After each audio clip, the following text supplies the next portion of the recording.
So chances are you've either seen it happening or you've done one yourself, a field sobriety test. In tonight's special report, we put that test to the test. KTVU's Garcia Mikaelian shows us how it may not be a good indicator of who shouldn't be behind the wheel. A night out on the town. Cheers for her.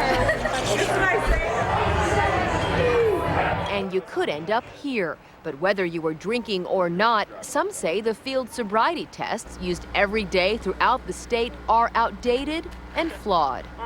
Bruce Kapsack is a DUI defense attorney and an instructor who teaches law enforcement officers how to administer field sobriety tests. These tests originated 30 years ago and were tested 30 years ago, and as we're constantly reminded, we are not in the same shape that we were 30 years ago. There has not been any real research as to how regular people perform these.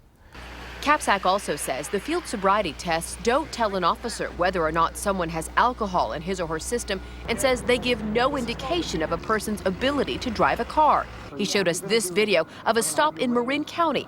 The officer can't do the very test he's using on the driver. Put your arms down at your side. I want you to hold it. It's unfair. You can't. I'm not going to do that test. I'm not going to do that test. Officer Sam Morgan has stopped thousands of suspected drunk drivers in his years with the California Highway Patrol. Most people, when they're sober, can't pass the test. He says the tests are very accurate and very effective in helping officers determine whether to release or arrest a driver. Okay, take a deep breath, blow steadily into the machine.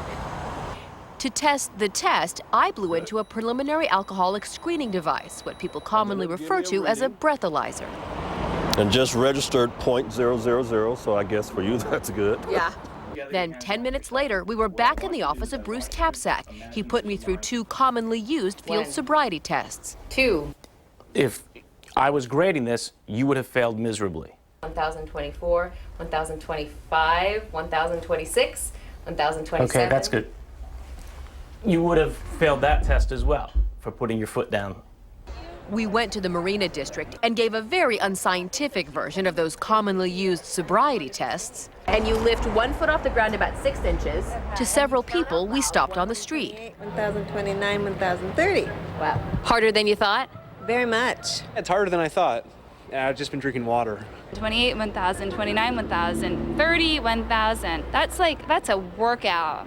Many people said they don't think the tests are a good indicator of whether or not someone's been drinking. And I pretty much have 2 torn ACLs in both knees, so even if they ask me to walk in a straight line, it's going to go crooked. It was almost not set up for people to fail, but could find a lot of people failing that, it absolutely would be possibly sober. But if a test of a driver's blood, breath, or urine shows no alcohol, then that driver won't be arrested for DUI. The CHP says it uses field sobriety tests to screen impaired drivers from those who are sleepy, distracted, or just plain bad. And while they may not be perfect, It's unfair. You can't. I'm not going to do that test. the tests help law enforcement take thousands of drunk drivers off California roads every year. Garcia Mikaelian, KTVU, Channel 2 News.